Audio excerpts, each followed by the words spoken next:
Hey everybody, so I'm finally ready to answer the questions from the Ask Me Anything video, and God, I'm so tired. It's 3:30 in the morning. Anyway, so I wanted to give you guys enough time to, think of any questions that you really wanted to know. I know that sometimes you get put on the spot for stuff and you can't really think of what it is that you really want to say or ask. Happy late Mother's Day to everybody. I hope all you mommies out there had a good day. I received a very nice package from my babies when I got home. Yes, I did.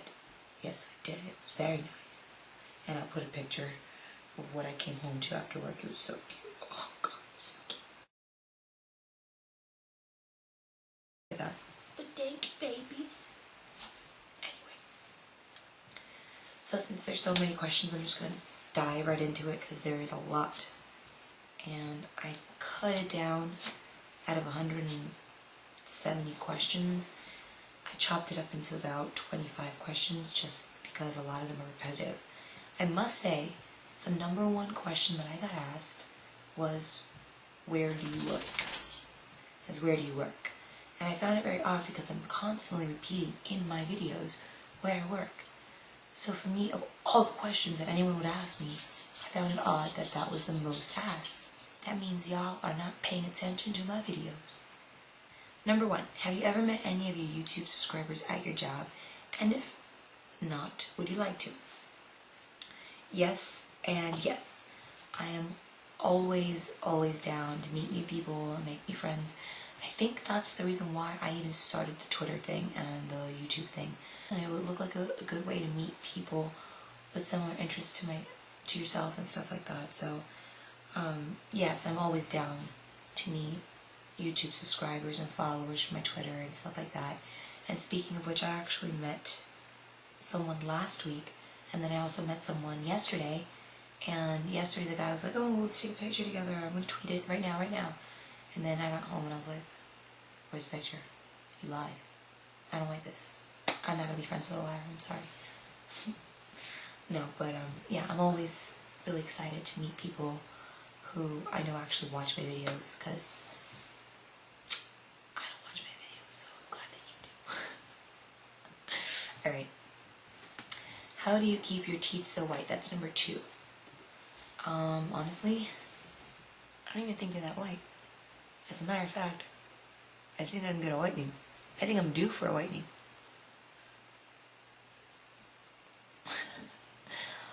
Thank you, but the only thing that I use right now is the Crest 3D Effects toothpaste, whatever it is, and that's it. I don't use anything else. I probably should go get a cleaning and probably should have a whitening done. Number 3, do you speak any other languages other than English? Sí, hablo español. ¿Qué quiere que diga? Where did you grow up and what nationality are you? Nationality was like the second most asked question. So where did I grow up? I grew up in Florida, South Florida, Miami, Fort Lauderdale area. And nationality, I'm Puerto Rican. So anytime that anyone's like, "Where are you from?" I don't know what to say, because technically I was born in New York, but I was raised in Florida. So I'm not really sure how to classify that. But I just always say born in New York, raised in Florida, or Miami, or Fort Lauderdale, whatever. So, yeah, and I'm Puerto Rican. So, yeah, both my parents are Puerto Rican. So I'm not like half and half. How tall are you? I'm 5'3", or maybe 5'4". One of the two. It's been a very, very, very, very long time since I've measured myself. I think, when was the last time I measured? I don't even know. When does one get measured? I don't know. I have no idea. I have no idea. Number 6. If you have an itch near your eyelid, how do you successfully itch it without ruining your makeup? So for me, since I have nails, I always take my nail and I scratch like that, very lightly. Just enough to get the itch, but you see I didn't smudge anything. Now, if it's like right here, I just go like that with my nail and I run it across.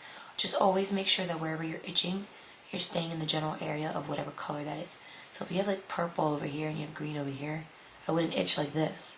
I would itch right here for the purple and itch right here for the green. I think that's like the most simplest way I can explain it. Number 7, the number 1 question I've ever been asked is, where do you work? I work at Excess Nightclub, and it's in the Encore here in Las Vegas. It's a very, very fun, amazing job. It's been very eye-opening for life. I don't know how else to explain to you. I don't know how else to explain it to you, is that I love my job. I really love my job. And I've met really great people here. And it's been a growing process. Vegas is a very hard place to live. And not everyone here is very genuine. So being here has created life lessons that I've needed to learn, which is good, because anything that you can take from something is good. Anytime you can learn from something, that's good. And you can always pass that on to your children and to your family and to your friends.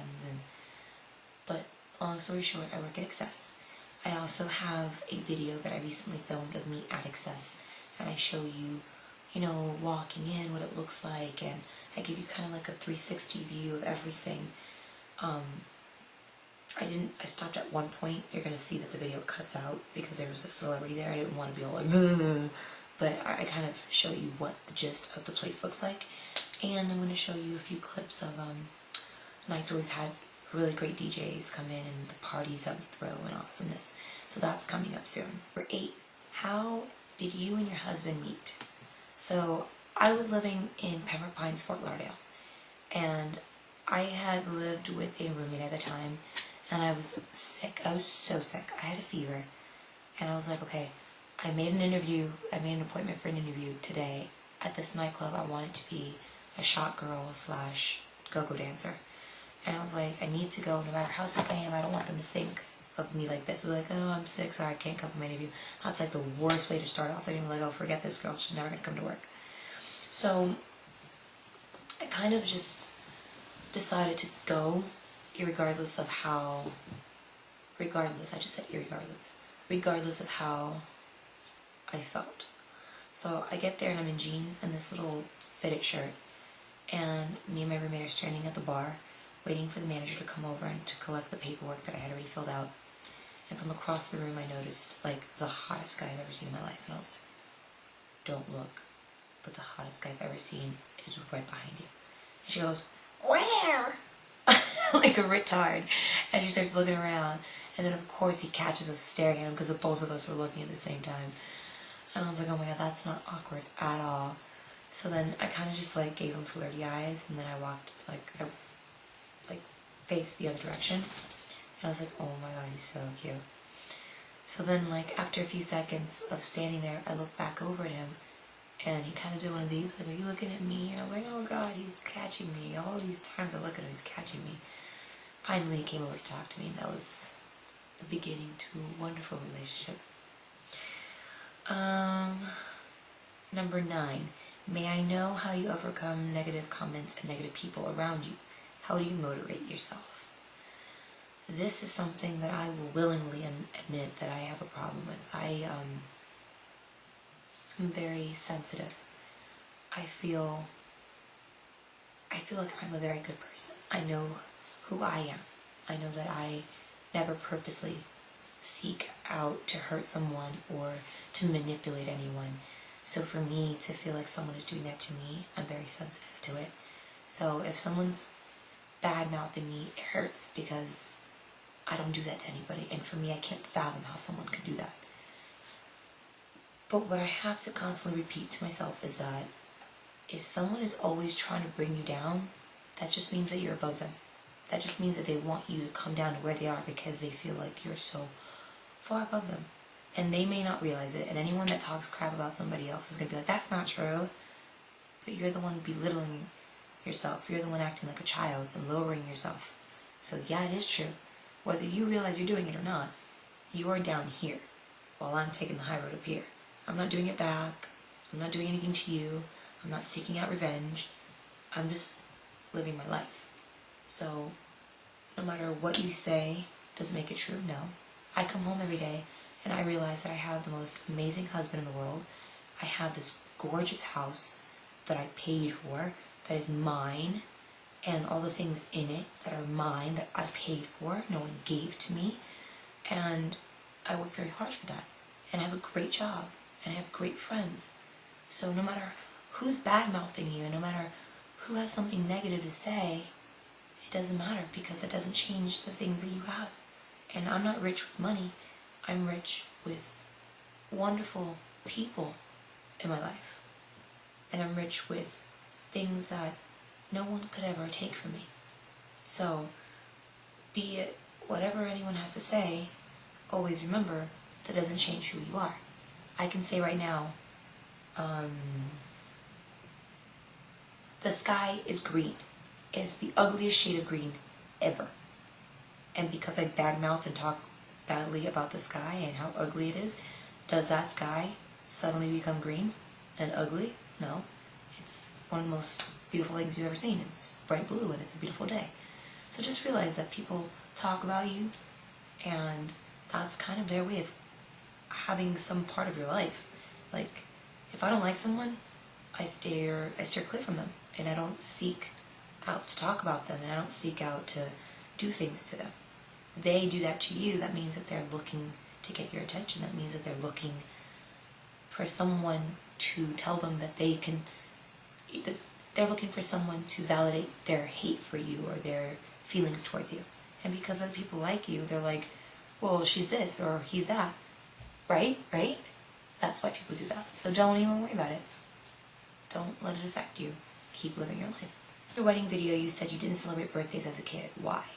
That's number 10. Very simple. My parents are Jehovah's Witnesses. So I was raised as a Jehovah's Witness. Without being offensive to anybody, I am not a Jehovah's Witness. As soon as I became, I think, 16 or 17, I made it very clear to my parents that I did not believe in the religion. But out of respect for them, I stayed in their home until I was 18, and I was like, okay, I'm gonna live my days the way that they would want me to, and they would, appreciate me to. So I didn't celebrate birthdays, and I didn't celebrate holidays. Occasionally, I would go to my grandparents' house for Thanksgiving, or, whatever. My parents would go there because my grandmother would cook, and that's the only family that we had in South Florida. So my grandmother wasn't going to cook just for her and my grandfather. She obviously wanted to cook for all of us. So we didn't do anything traditional, per se, but we did eat Thanksgiving dinner at my grandparents' house. My grandmother's Thanksgiving dinner beats the socks off anybody's grandmother's Thanksgiving dinner, alright? Now that I'm on my own with my husband and not under my parents' roof, I do celebrate holidays. There are many holidays that I have yet to celebrate, though. For example, this year, I was really excited to celebrate Easter, and I had to work, so I didn't get to I didn't get to celebrate it. Just a bunch of holidays that I've never actually gotten to do the traditional things that people did, and I never got to go trick-or-treating in my entire life. And now I'm 25, and I'm like, shit, is it embarrassing if I get dressed up and I'm knocking at people's doors for candy? Is that weird? It is, isn't it? But I really want to. So I'm like dying to have kids just so that I can go trick-or-treating. Number 11. Okay. Number 11. How big are your boobs? My answer to you is, how much does your ass weigh? Why in God's name would you think that it is okay to sit there and ask someone about their private parts? You don't know me. We're not friends. Let me publicly ask you about your private parts. I'm a girl. I have boobs. Yes. You see them. You see them when you go to the beach. Do you run up to people and say, hey, are those real? Can I grab one? How big are they? Like, no. It's called practicing a filter. It's practicing self-control. It's very weird. And I hate more than anything when I'm at work and there's for example, bachelorette party, and it's like 25 girls all in Vegas, like, wow, my friend is getting married, wow, and they're screaming and they're all over the place and tipsy, and some of them are sober. And then I'll go up to them, hi, I'm Jessie, I'm going to be your waitress tonight. Can I get you started on anything? And all of a sudden I see wonk, wonk. And I'm like, why? And the girls are like, oh my god, I love your boobs. I love your boobs. Are they real? Can I touch your boobs? Oh my god, they're so nice. I just love your boobs. Can you make them shake? Can you make them shake? And I'm like, that's my private part. I'm not a stripper. I'm not a hooker. I'm not naked. I'm not asking you to, here, grab one. Do you want to grab one? Like, I'm standing there taking your order and you feel like it's okay to just grab at me and touch me in my private parts? I don't get it. I don't get it. I don't sit there and ask you what shade of pink your vagina is. Like, sorry if that's being vulgar to some of you, but that's how it feels to me when it comes at me. Well, can I touch your boobs? Are your boobs real? How big are they? That's not appropriate. Yeah, I pose for Playboy. Yeah, I'm a glamour model and sex sells and that's what I'm selling. I get it. But just because, I don't know how to explain it. It's like you walking up to a Victoria's Secret model and being like, well, you're a slut because you're half naked at work every day. I don't care if you think that because you're a girl it's okay. Stop groping me. Stop it. Stop it. Stop it. Number 12. Can you do what's on your iPhone? So on my iPhone,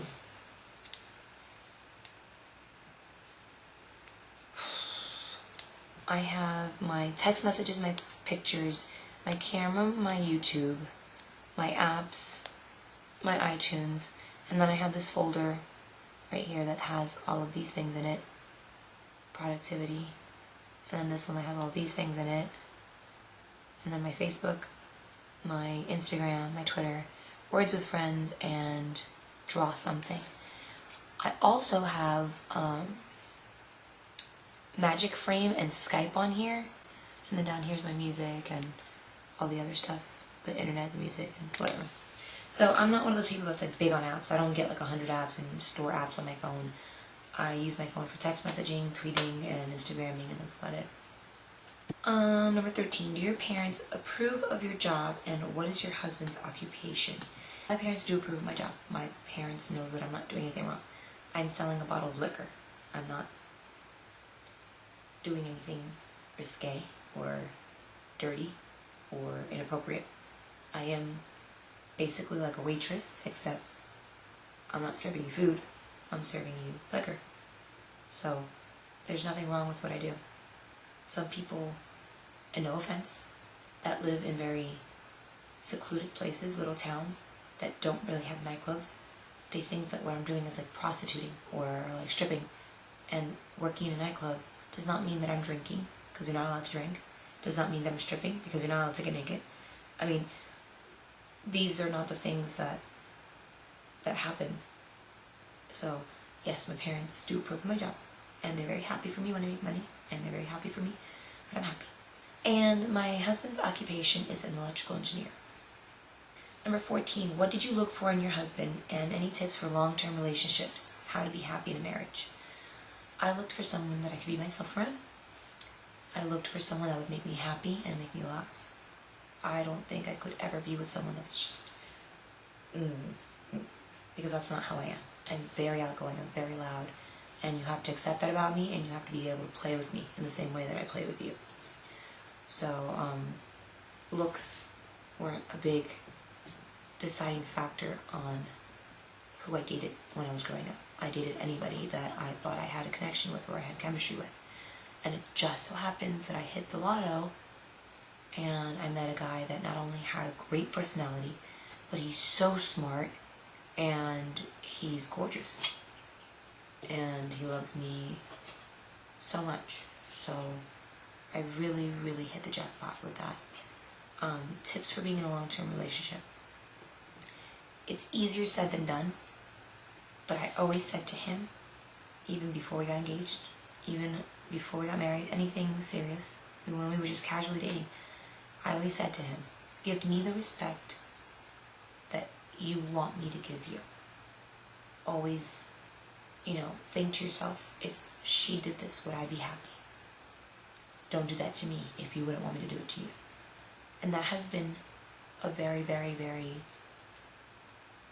valued quality in our relationship, because he knows enough not to do certain things because he knows I would get mad, and I know enough not to do certain things because I know he would get mad. And sometimes lines get crossed and you talk about them, because sometimes somebody's not fully aware of what's in your mind, or things come up that you don't know really what to do. So if it can be avoided, we talk about it and we say, hey, would you be mad if I did this? Would you be mad if I did that? When I first met him, I got asked to do Playboy.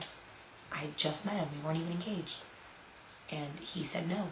And I said, this is what I want to do. It's an opportunity that I want to explore.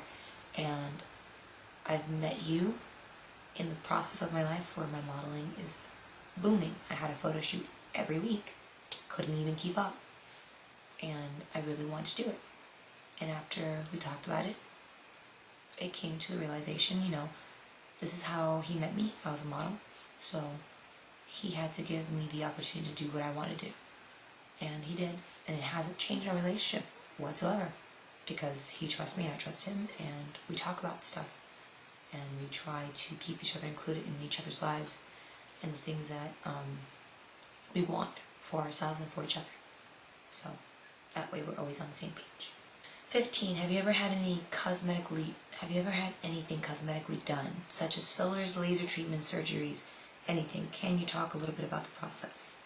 I've never had Botox. I've never had a peel or anything laser or anything like that. The only thing that I've done are my boobs. And when I don't even know how long ago. Anyway, I noticed that a lot of times when I would look at a picture of my photo shoots, this side of my lip was always kind of fuller and came up, and this side was always kind of down. So what I wanted, I think you could even see it now. I think you could see it too. Sorry, I'm looking in the mirror. So it's this side was always down and this side was always perkier. It had like a rounder edge to it. And it really annoyed me that I was like, oh, I gotta Photoshop it so my lips would look even.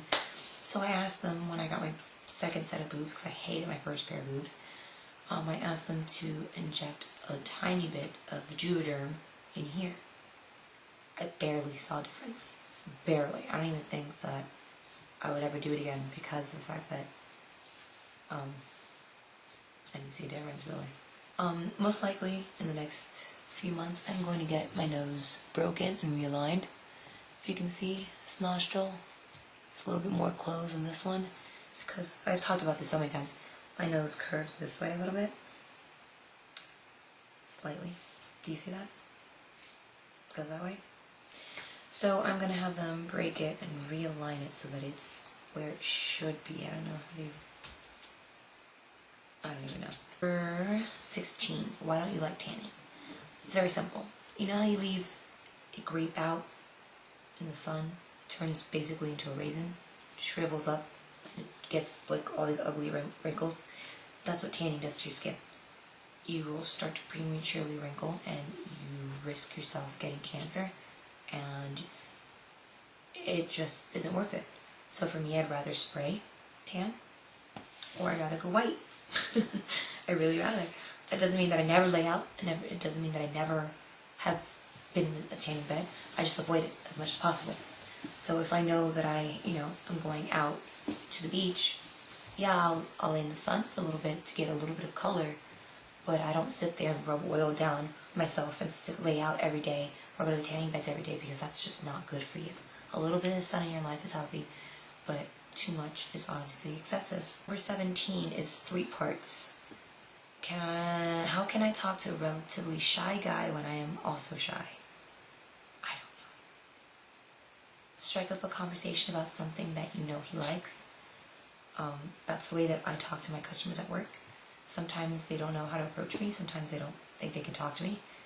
And, if I see them just standing around and drinking, I'll be like, so what are you guys in town for? Like, what are you guys doing in Vegas? What do you guys do? Oh, that's a nice shirt. Where'd you get that? Something very simple that opens up, the conversation, I guess. What was your very first job? I was a receptionist at a hair cuttery back in South Florida. That was my first official job outside of my family business. My parents own a jewelry store. So in order to start learning how to save up money and buy things on my own, I would work with my mom and my dad some days, and I would get paid to help them. Number 3 on 17 is when did you get your first dog and what kind was she? I actually have that video up. It's my baby boo video, so if you want to watch that, I'll link that below. Number 18, best way to show a guy you're over him. The fact that you're writing the question means you're not. The fact that you're looking for ways to show a guy means that you're still having to prove it to yourself. The biggest way that anyone will see that someone else is over them is when they're living their lives, doing something completely different that has nothing to do with them, and they don't mention them and they're not part of their lives anymore.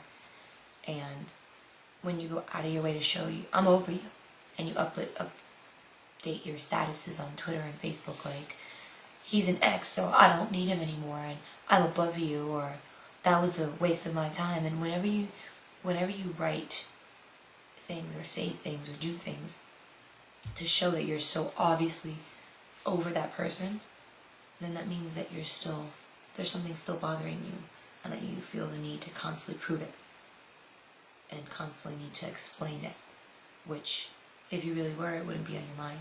You know what I'm saying? Does that make sense? I don't know if that makes sense. I wish you guys could talk to me through the camera. Number 19. What is your biggest splurge purchases? My car, my house. We decided to buy a house rather than rent. So, yeah, that would be my biggest splurge, I guess. We just moved out here and decided we wanted to buy instead of rent, and we'd never lived out here before, so I guess that was a splurge, because without knowing if we were going to like it, we just bought the house. So, yeah, that's a splurge, I would say. Tips on not gaining any weight from alcohol. I try to avoid drinking as much as possible. If I have 1 or 2 drinks a week, that's a lot. So, yeah, once in a while I'll get off work and I'll be like, yeah, I'm going to go out with the girls to get breakfast and I'll have a drink or something, but never to the point where I get drunk. I'm never out drinking so much that I'm drunk. Tonight, I went out and I didn't drink at all. And I got home and I was by myself and I was like, you know what? I bought a bottle of passion fruit Malibu. I'm going to make myself a little bit of a drink. And I had like 5 or 6 sips of it and I was like tipsy and I was like, whoa. So I had to stop. My dog just farted. Ugh. Oh! Any tips on how to attract people in or out of a nightclub? Be yourself, because anything that you would do to attract someone that's not the norm is not yourself, and eventually the person will get to know you and be like, well, that wasn't the person I first met. So never lie, never go out of your way to make it seem like you're more than what you are or less than what you are. Be upfront, because you want the person that you're with to accept you for who you are, not for who they think you are. So be yourself, and your best match in someone else will be someone who's attracted to you, the real you. And the last part of that is, what is your biggest pet peeves about girls in the club, girls or guys in the club that you see at work? I told you. Stop grabbing at me. Don't grab at me because I don't know you. I hate more than anything when I'm like walking through a crowd and there's like 3 guys lined up against the wall drinking, and I pass by them, they're like, hey, and I'm like, don't touch me. I don't know you. What makes you think that you can grab me? Don't come up to me and grab me and tell me that I have to dance with you. No, I don't. And I don't have to look at you either. And I don't have to talk to you. And it's not me being rude, it's a respect thing. If you approach me and you say, hi, you're really pretty, or hi, can I buy you a drink, or hi, do you want to dance with me? Then I can either accept or reject you. I can be like, I'm married, thanks, or sure, let's get a drink together. What do you drink? But I'm not going to sit there and entertain someone who just aggressively grabbed at me and, what's up? Hey, come here. No, I'm not a dog. Don't snap at me. Don't hey me. Don't whistle at me. I'm not an animal.